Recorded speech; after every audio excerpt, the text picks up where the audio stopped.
Left field. It is out of here. You throw the ball. You hit the ball. You catch the ball. You got it. There's no crying. There's no crying in baseball. Welcome in to episode number 3 of the Picked Off Podcast with Mike and Aric. I am your host, Bitter Mike Babbo, and with my all-knowing, all-caring, all-encompassing, the one, the only, Aric Schuler. Aric, how you doing? How was last weekend? What's going on, everybody? We're back. Last weekend was swell. I was out of town. I was at school, but I am back. The semester doesn't look like it's going to be quite the layup I had hoped going into graduation, but we got 3-4 months left, and we're going to knock it out. So I'm pretty excited to have that on the downhill stretch here. Good. You guys doing a capstone project? We are doing a capstone, yes, sir. That should be probably the easier part of the semester. Got a couple classes, one on AI and machine learning. It's going to be a challenge for me just because we don't actively use it. The fun part for me was my capstone was on my company. At the time, I worked for Tosco. Oh, that's cool. Yeah. Yeah, it gives you a vested interest there. I like that. Absolutely, yeah. And I was able to pull no punches. Very nice. So let's lay out the show. Obviously, we're going to discuss the MLB Hall of Fame results, which were announced last night at 5 p.m. Central Time. We're going to do a postmortem on the CFP Championship that was played on Monday and preview this weekend's NFL Conference Championship. Let's get right into it. The Hall of Fame ballot results are in. 394 ballots were cast. 75% were required to be marked on the ballot for you to be enshrined in the hallowed halls of Cooperstown. That means your name had to be checked off on 296 votes out of 394. So along with Dave Parker and the late Dick Allen, who were voted in earlier last year by the Classic Baseball Era Committee, our 2025 inductees are as follows. Right fielder Ichiro Suzuki with 99.7% of the vote, 393 out of 394 possible votes. Starting pitcher for the New York Yankees and the Cleveland Indians and had a cup of coffee with the Milwaukee Brewers, CC Sabathia, Vallejo's own, with 86.8% of the vote, first-year ballot, as well as Ichiro. And finally, relief pitcher, left-hander Billy Wagner, who pitched for, I think, 5 or 6 teams, in his last year of eligibility, garnered 82.5% of the votes. He debuted in 2016 with only 10.5% of the votes. So he climbed up and finally made it in his last year of eligibility. Of note, Ichiro and CC were first ballot Hall of Famers. Only 2 other first-timers garnered enough votes to stay on the ballot in 2026, meaning they got more than 5% of the votes cast. Starting pitcher Felix Hernandez of the Seattle Mariners, he got 81 votes, or 20.5%. And second baseman for the Boston Red Sox, Dustin Pedroia, got 47 votes, or a little bit more than 11.5%. Aric, what are your thoughts? So, initial thoughts, going back to 2019-2020 when Derek Jeter got into the Hall with 1 vote missing from the unanimous decision. From an Ichiro's perspective, Ichiro's class act, he will never address this subject. He will take his Hall of Fame enshrinement like a true gentleman. But I will tell you, I'm embarrassed. I'm embarrassed for the baseball writers, whoever that writer is that does not vote for a guy like Ichiro. We've talked about this many times, Mike. The guy should have his credentials revoked. Not what we're about here. Goes back, we'll talk about this some more today. Just goes back to this fickle Baseball Writers Association, the Hall of Fame in general, about some of their nuances to kind of how they carry themselves. So that's kind of disappointing for me. Ichiro, obviously, first ballot Hall of Famer. We're going to get into CC. We have differing opinions on this. I'm a little bit concerned that the veil might be falling on the Baseball Hall of Fame. They might be having to change the standard that it took to get in there for so long. Which is a little bit concerning. I just don't see him. I'm not saying he's not a Hall of Famer. I just struggle a little bit with the, number one, he got in with flying colors. Right? Yeah. It wasn't even close. Yeah, it was not close. On top of that, getting in first ballot with flying colors surprises me. I'm not saying that you'll talk about statistics. We'll get into that. But it's just, he didn't leave a mark for me as a Yankees fan, just not a huge mark with somebody I would go in and just, slow clap for to be a first ballot Hall of Famer. And then Billy Wagner, this kind of contradicts my point. Was he a Hall of Famer the first year he was on the ballot? Are you a Hall of Famer? Why does it take guys 10 years? Is it just this long long tranche. That's what concerns me is like, is this just a formality? You got some guys that are going to have to wait out, and there's some issue around, hey, we're going to make you buy your time before we put you into the Hall. Now, those are things that kind of bother me about this process. So I was actually a nerd in this. I was tuning into MLB Network, and they were going live with the results, and they talked with commissioner or the leader of the Hall of Fame, and so they were announcing it with J.P. Morosi. They panned in on Billy Wagner, and he was very emotional about the whole thing, and rightly so, because this was his last opportunity before kicking it over to the Eras Committee, formerly known as the Veterans Committee. And it gets a little bit tougher because those are former players that are voting on that. And those guys actually have a higher bar than the writers. It was very emotional for him. He spoke of his long road and the sacrifices that his wife and his made for him to be a major leaguer and through all those seasons. And for me, for Billy Wagner, I think the longevity was certainly there. When you take a look at his strikeout rate, this guy retired on top. As a 38-year-old, his strikeout rate was almost 39%, right in line with more than what he had done over his career. He struck out 33% of the batters he faced, and he's only the 9th reliever to be in the Hall of Fame. And amongst those relievers, nobody's strikeout rate was higher. So, wow, that's impressive. I did not know that. Yeah, so there's something for him. Working backwards, CC Sabathia, I'm not surprised he's a first-ballot Hall of Famer, considering the body of work, considering he's got 3,093 strikeouts. Only the third left-hander to do so, Only which the third left-hander was surprising to me. Was surprising to you, was actually surprising to me, but also the fact that he took the ball season after season after season. But more importantly for me, or just as important, when you sign a free agent deal, a big deal like he did, to travel to the Bronx, considering how many bodies are buried out there of starters who never made it after signing a big deal with the Yankees, and all he did was win 19 games his first year.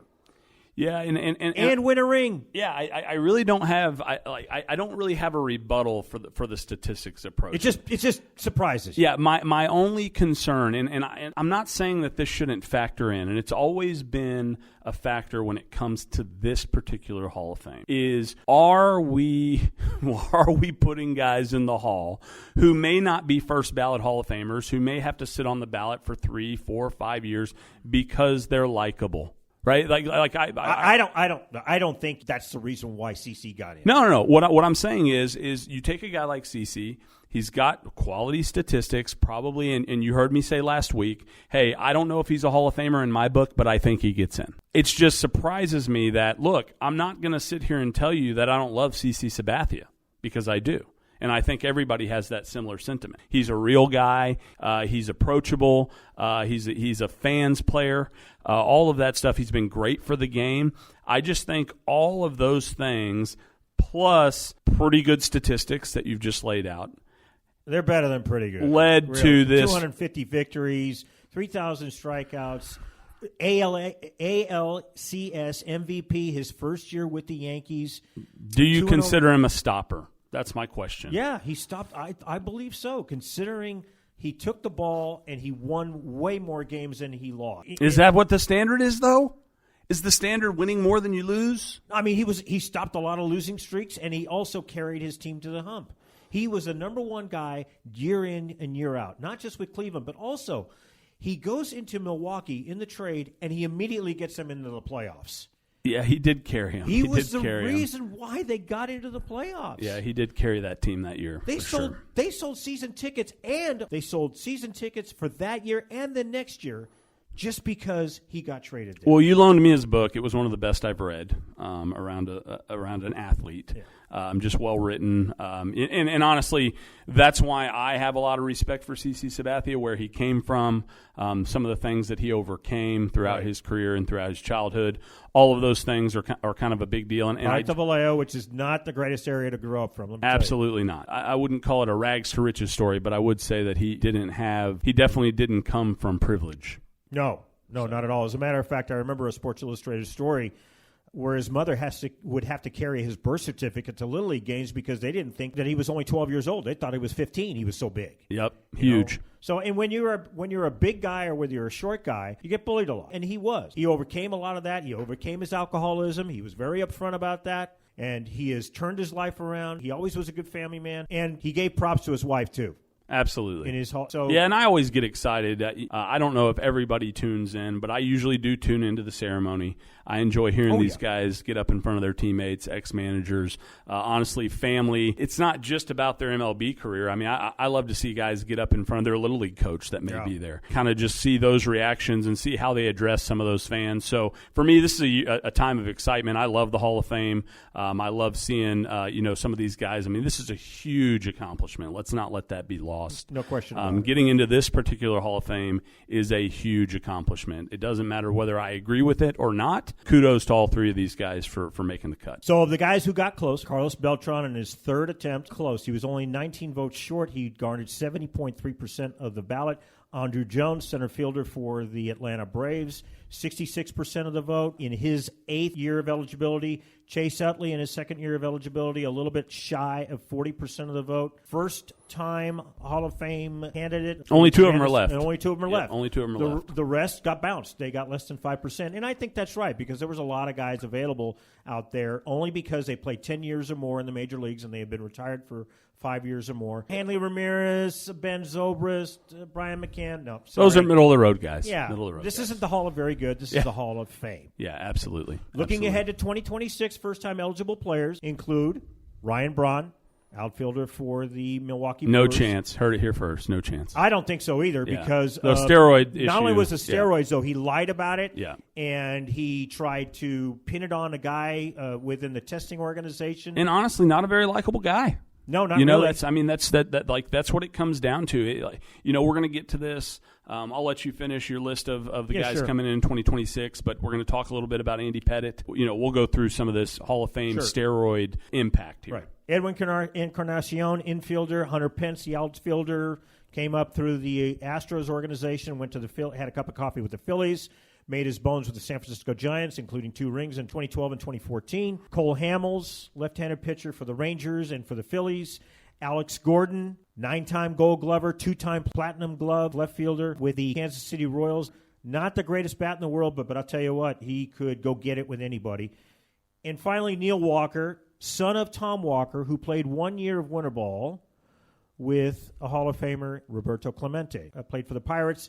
Good, not great career. Hall of Fame weekend is in Cooperstown, July 25th to the 28th. If you have not been to Cooperstown, go do it. If you're a baseball fan, go do it. It's every bit of 4.5 to 5 hours. It's wonderful. They've got fields out there, and I'm not suggesting you go out there for Hall of Fame weekend because it's crazy. It's a little town in Oswego, New York, but it's just a wonderful It's an incredible place. experience. Yeah. I've been there. I've been there with my father. Honestly, an emotional experience for me. Yes. As a lifelong baseball fan, you grow up hearing about every player that's ever played and how all the greatness that existed. But I'll tell you, my father and I actually had tickets and hotel rooms to go for Derek Jeter's induction. Wow. And it got canceled by COVID. Oh. Yep. That's So right. So just a bummer. Bummer for beatdown. us. Obviously, I grew up watching Jeter. Huge fan. My dad grew up watching Mantle. That's how I became a Yankees fan. And so me and my dad have bonded over kind of our infatuation with Derek Jeter pretty much my whole life. And so we had planned to go to that, but I urge anybody who hasn't been to the Hall of Fame who's a baseball fan, it is commercialized. I don't want to – Cooperstown is commercialized, but I will tell you it has a little bit more character than other commercialized cities that I've seen. Sure. It just kind of, and for me, baseball's nostalgic. Yeah. So the next 3 on the ballot behind Chase Utley are what I call the Royd Boys.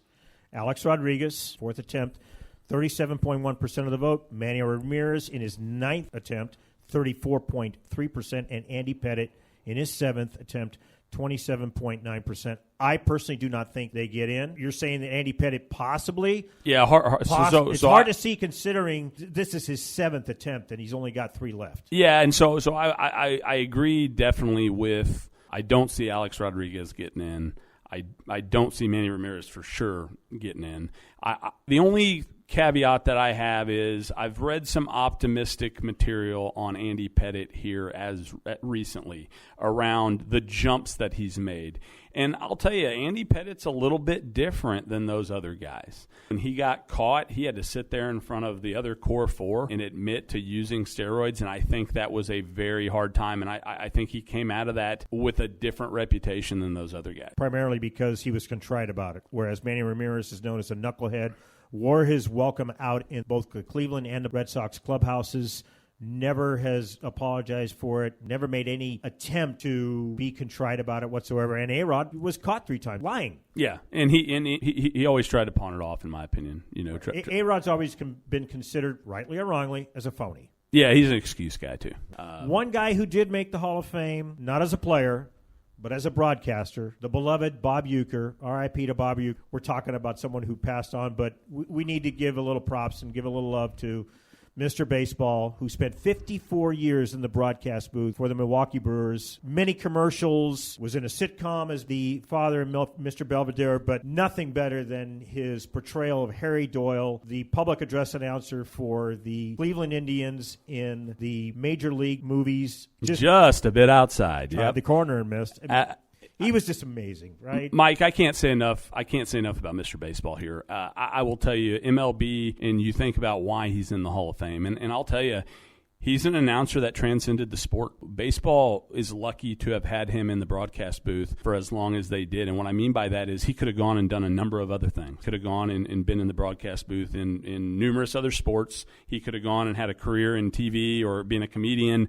He was that talented. He was on Carson over 100 times. No, I know. And so I think that is a big reason why the MLB put him in the Hall of Fame, is because I think they're lucky to have him. He could have gone and done something different. He loved baseball, and he broadcasted for some pretty sorry teams. It's hard to keep him interested when it's 10-1. Right. And so that was a huge factor. He was somebody who allowed people to fall in love with the game outside of just the nuts and bolts of the game. It takes a lot. It's easy to announce an exciting 4-3 ball game, but like you said, Aric, when it's 10-1 or 10-0, and to keep your viewers glued and laughing like he did was just something to behold. For those of you who don't know, Bob Uecker was elected as an inductee into the Hall of Fame by the Ford Frick Award, which is once a year the committee elects someone who calls baseball or someone who is affiliated with baseball. More often than not, they're announcers.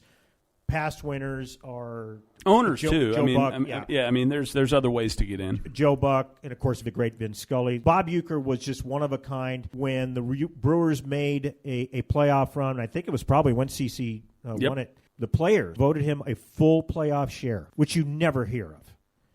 And what did Bob do with that money? Gave it to charity. Gave it back. Yep. Absolutely. That's the kind of guy he was. And I want to say a few more words about him just from the standpoint of he understood self-deprecation better than anybody I've seen. He was incredibly humble. The story you've seen the Hall of Fame speech. Absolutely. Everyone see it. Go see it. Go look for it on YouTube. You will laugh your butt off. For 18 minutes. Absolutely. And one of my favorite stories is he was tasked, was not a great player, was not a very good player, right? I mean, that's well documented. Terrible. Yeah, that's well documented. 27 pass balls where he played only half the season. Yeah. I mean, I will say, he was terrible, but I will say he was a major leaguer, okay? True. And my favorite story about him is he's having to catch the knuckleballer. And they ask him, how do you catch that thing? He's all, I usually wait for it to stop rolling, and then I go pick it up. That's my favorite line that he's used. But, yeah, just a hysterical guy. Awesome job of keeping fans engaged and having them fall in love with the game in a number of ways. Yeah, God bless Bob Uecker. He was one of the characters of the game, and we're going to miss him. So look for him up on YouTube. Whether it's on Johnny Carson or in the Hall of Fame induction speech, you will not be disappointed. Tuning to the CFP Championship game played on Monday night. Ohio State prevails 34-23 thanks to 31 unanswered points by the Buckeyes after the Irish opened the game with an 18-play, 75-yard drive with a TD, going 3 for 3 on fourth downs. I'm depressed, Eric. I mean, as an Irish fan, I've been a homer for them ever since I can remember. The Irish just couldn't get much going offensively after that first drive, but it was really their defense that just couldn't get off the field. Yeah, and that's true. And I'll tell you, the heartbreaker for the Irish is they had tailor-made opportunities to get off the field, third and long situations to be able to get off the field, and they just came up short. But I will say, no moral victories. I'm not a moral victory guy. But I will say Notre Dame's in a good spot. Oh, absolutely. They have a coach that's going to be there for a long time. He's a young man, and he understands it. I think he understands how to recruit at Notre Dame. I think he understands how to run that program. Notre Dame is very different than other college programs. It's not the same, and I could say that about a number of other programs, that they just come with a different job description. Notre Dame is one of those places, and I think he understands it. So moral victory is that I think Notre Dame's in a great spot. I think they're going to be very good going into the years to come, as long as they continue to adapt and adjust to what the college game has become. But Notre Dame's always going to be Notre Dame.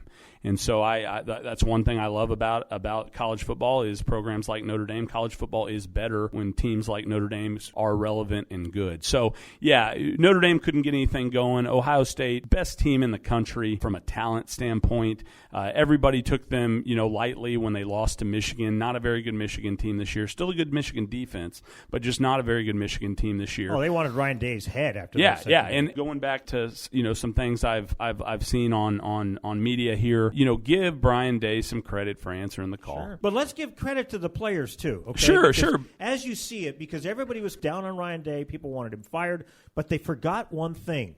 The players. The players have pride, and they played for each other.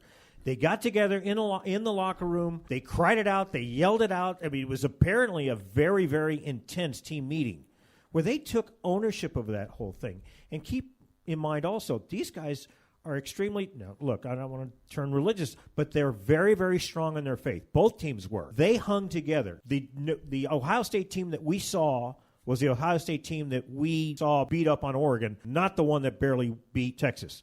I was hoping for the latter. We got the former. That's okay.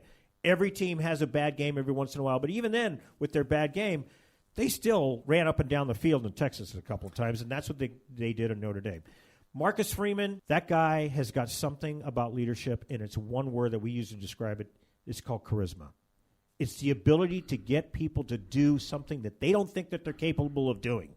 Yeah, but I would tell you what I think makes him a really quality head coach from the standpoint of having to lead a bunch of 18 to 22-year-olds is his demeanor. Yeah. He's calm. He is calm. It goes back to my point about Dan Campbell. We'll get to this. You can win a lot of games on emotion, but when you are calm, cool, and collected, just creates a steadiness because your 18 to 22-year-olds, they're going to have plenty of emotion. That's how they're going to operate. But to have a head coach that is that level-headed, I'm really impressed with him. A big fan, and he's just one of those guys that if you're not a huge fan of the Fighting Irish, which many aren't, they're a very polarizing school.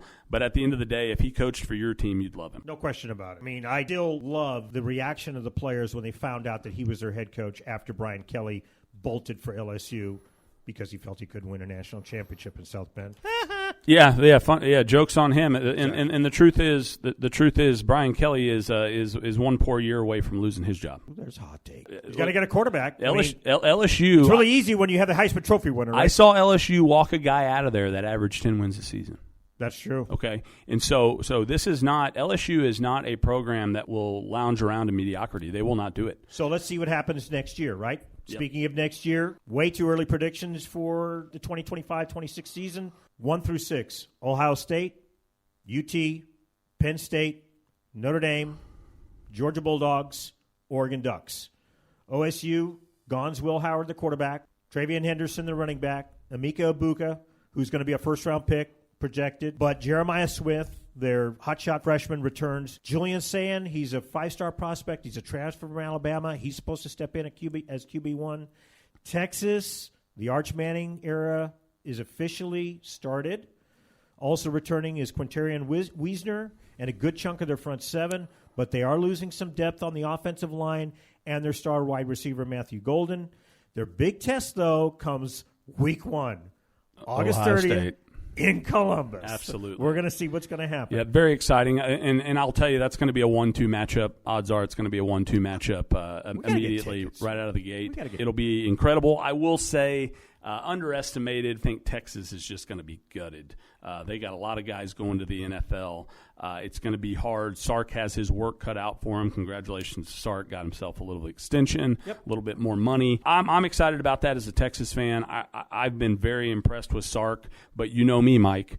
Proof's in the pudding, man. You got to win something for me to get all excited. And right now, he's got one Big 12 championship to his credit, and he's got a couple CFP playoff showings. But for me, you got to win something, and that's where I'm at. Yeah, well, listen, they did great in the SEC for a first time. The SEC is a juggernaut. I think for a first year out, the sky's the limit for them. So. You know, but something that's going to have to that college football is going to have to address, and this is where I think college football, for me, loved the new format, way better than before. But what they're going to have to address is this is my key takeaway for this whole season: mediocre quarterback play.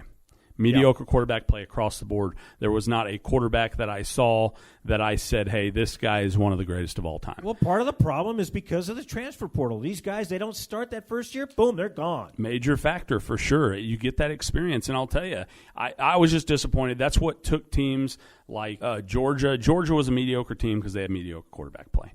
And I saw it happen to Mac Brown. Bama too, right? If you miss on a quarterback, if you miss on multiple quarterbacks in a row, it will crush your system. It will crush your program. Certainly. So I think that's going to be something that's definitely going to be talked about in these rooms, these coaching rooms around the country, is how do they improve quarterback play.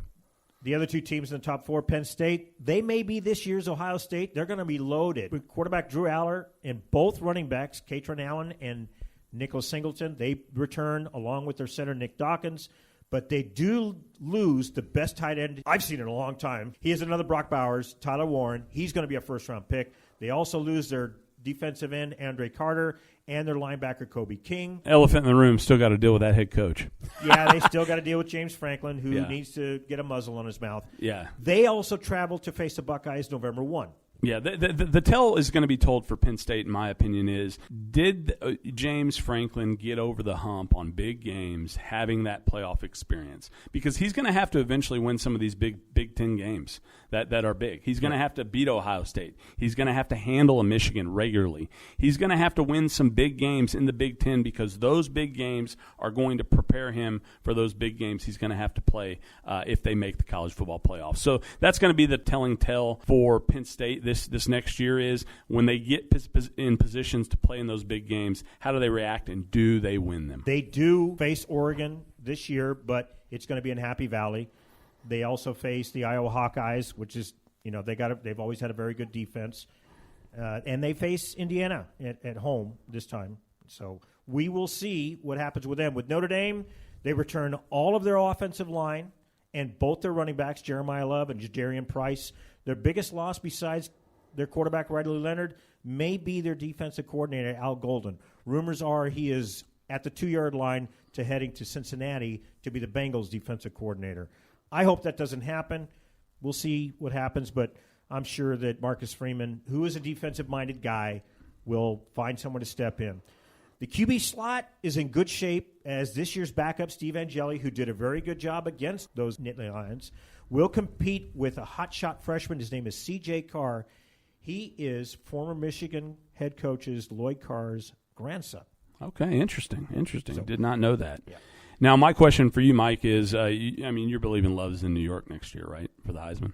Stays healthy. He's got to be. He may come in as the front runner, you think? Yeah, I think he should. Yeah, if he's healthy, he is electric. The amount of courage that he showed on that bum MCL was just awesome to see. So. But I will say, only touching the ball 6 times in the that was a problem. In the championship is not. It's disappointing. Turning to the NFL's Conference Championship weekend, both games are Sunday, January 26th. These times listed are Eastern times. Aric, we're going to go real quick. I'm going to give you the line, the over-under. For the first game, Washington travels to Philadelphia in the city of brotherly love. The Eagles are a 6-point favorite. The over-under is 47.5. That game is on Fox. at 3 p.m. Eastern. The Commanders, with the Offensive Rookie of the Year, Jaden Daniels, are attempting to make their first trip to the Super Bowl since the 1991 season when they beat the Jim Kelly-led Buffalo Bills 37-24 in Super Bowl 26. I think that was the first of Kelly's 4 losses in the Super Bowl. The Eagles, in their 2 playoff games, check this out. They were actually outgained by 62 total yards, but they won the turnover battle 6-0. Where do you see this, Eric?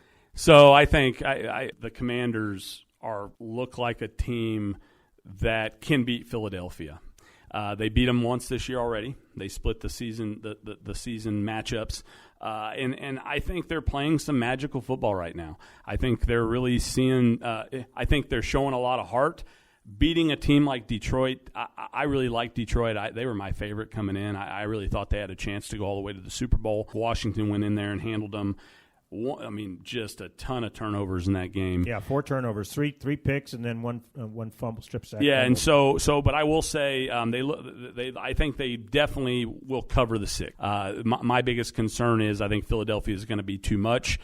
Washington wins the turnover battle. They will win the game, but I don't think they win the turnover battle. But I do think they cover the spread, but I like Philadelphia to win this one. I think Washington's going to win out. I really do. I'm drinking bold the take. I like it. Drinking the Jaden Daniels Kool-Aid. Austin Eckler mixing in with the run, with the pass in there, and also Jaden Daniels. He is calm, cool, collected. If he doesn't see it, he doesn't force it, and he runs. And he is a matchup nightmare. Yep. Now, if Philadelphia, with that defense, if they put a spy on him, maybe. But there's nobody faster on the field. I haven't seen anybody yet. Yeah, and I think Daniels is going to have to learn, and he's only a rookie, right? It's hard to believe, but he's going to have to learn this, and I think this is something veterans know. All these guys that have been around the league for a long time, some of the better quarterbacks in the league. You don't have to have your best day. You do not have to have your best day, but you cannot give the ball to the other team. He doesn't. That's the thing. And the thing is, I see the same thing in Jalen Hurts. Jalen Hurts did not have his best day this past weekend. He did not have his best day, but he did not got hit a lot, got put on the ground a lot, but did not give the ball to the other team. If Jaden Daniels takes care of the football, it would be a very close game if they take care of the football. All right. We are on opposite sides on that game. Next game, oh, man, Clash of the Another Titans. one, I'm telling you, this reminds me of the Peyton Manning, Tom Brady battles. I love this. Josh Allen and his Buffalo Bills travel to Arrowhead and face the Kansas City Chiefs and the Kansas City referees. Kansas City is a 2-point favorite. This is a 46.5 over and under. Going to be on CBS at 6:30 p.m. Patrick Mahomes has been a starter since 2018. Every single year he has taken his team to the AFC Championship. The AFC Championship. He's been to the Super Bowl 4 times, lost once. Yeah, he lost Tampa Bay. Oh, that's right. That's right. He did lose to Tampa Bay. That's right. But he's got a 67% completion rating. Completion percentage, actually 67.7. 42 touchdowns, 8 interceptions in his playoff career. Since Josh Allen and Patrick Mahomes have been going at each other head-to-head in the regular season, the Bills own a 4-1 advantage. But when it counts in the playoffs, Chiefs are 3-0. Eric, talk to me. Comes down to this. If you're going to beat the Chiefs, you got to leave no doubt. Close game, Chiefs win it. Yeah. If Buffalo doesn't come in and roll over them, I don't see the Kansas City Chiefs losing this one. So if this is a close game, Kansas City wins. They've shown an ability to win close games, make big plays when it matters, get a call or two when it matters. And so and that narrative, I'm telling you. It's taken hold. It's taken hold. But I will tell you, the game for me in the NFL is really around very different than the college game, in my opinion, is it really comes down to, I like to think about which franchises have more pressure. I think that's a big deal in the NFL. It's not as big a deal in college because you're dealing with 18 to 22-year-olds, but I will tell you, Buffalo's under the most pressure here. Yeah, you did say that their window of opportunity is closing. Yeah, their window of opportunity is closing, and I think they're under more pressure, and they do not have as good a head coach as Andy Reid. No. Andy Reid is... I don't know of anyone better in the NFL. That's right now. right now for sure. And so it just comes down to Buffalo's going to have to win this game going away if they're going to win it, because if they decide they're going to go in there and have it be close in the fourth quarter and try to make the plays to win it, Kansas City's going to beat you. So my opinion is I like Buffalo to win this. I think they have the most pressure on them. I think Josh Allen's going to rise to the occasion. I think he's going to win his MVP this year. And so I like Buffalo to cover the Kansas City -2. They're going to go in and take care of business, I think. As Lee Corso would say, not so fast, my friend. I've just seen Patrick Mahomes do this too many times. If you are, I agree with you. If you are going to beat Patrick Mahomes and the Kansas City Chiefs, he better be on the sidelines. You have to play ball control offense, and the problem with doing that against that Kansas City front seven is that they are too damn good against the run. Now, their secondary is okay, but not nearly as good. And I was just surprised at Buffalo that Buffalo was able to run the ball like they were last week. I just think that the Chiefs have too much defensively to go up against Josh Allen. Josh Allen's big and strong. We know that. But in the fact that it's at Arrowhead, I just think that the Chiefs are going to get a couple of too many calls that are just going to overcome Buffalo. So if Buffalo, I see the Chiefs covering and winning 27-24. Okay, if Buffalo does not win this game, I think it's the end of their little run here. Well, I don't think that they get rid of Sean McDermott. I don't think that they get rid of Joe Brady. I mean, they just got him. I mean, you just have to ask yourself, are they underperforming? Well, I mean, here's the thing. Quarterbacks are the reason for the season in the NFL. And you cannot take a career like Josh Allen and squander it. And I think that's a huge deal. Guys like him don't come around very often. And when they do, you have to take advantage of it. You can't and look, the NFL is the king of the lovable loser, right? Go and be second. Go and, go to multiple AFC, NFC championships and not be able to win them, and you'll still be loved. For me, that doesn't work. They need to win this game. The pressure's on Buffalo. They need to win this game and get to the Super Bowl and see if they can bring one home. Well, either way, this is going to be an epic matchup between two Hall of Fame quarterback. Again, it reminds me of the golden age of the Manning versus Brady matchups, and I just love it. I can't wait. Again, that's going to be on CBS at 6:30 p.m. Eastern Time. That'll do it for this episode of Picked Off with Mike and Aric. Aric, what do you got going this weekend? This weekend, I'm heading out of town with my boys. It's the last couple weekends of hunting season. Hunting season ends at the end of this month, so we're going to be out of town. Weather's supposed to get a little bit warmer, which is kind of upsetting. We like it to be cold. Yep. The animals move, but that's what we're going to be doing. So we'll be out of town this weekend, kind of rounding out the hunting season. It's an exhausting season. You're out of town a lot, but we'll kind of round it out this weekend. Sounds good. I've got a round of golf scheduled Saturday, weather permitting. It's supposed to be beautiful. It's supposed to be nice. I hope so, because here in downtown San Antonio, it's cold. We don't do cold. We don't do snow, which we saw 4 inches of the ground. But for those of you out there, especially up in the upper Midwest, in the Northeast, bundle up. Hope you're being safe. Next week, we are dark, maybe, because Mike will be traveling. However, on our next episode, Aric and I will discuss the latest free agent signings in Major League Baseball. We'll also look at which prominent free agents are still left out there and give our dilapidated preview of Super Bowl 54. We want to thank you all for listening in. Big shout-out to Freddie D of 105.3 The Fan in Dallas for all of his production help, and to all of you out there with your feedback. We want to make this show better because we do it for you. You can catch us every week on Apple, Spotify, Google Play, or wherever you get your podcasts. You can also follow us on X at @TheBitterMike or on Instagram, BitterMike1963. Time is precious, so we appreciate you spending some of yours with us, talking the great game of baseball. Have a great weekend, everyone. See ya. It's got me under pressure.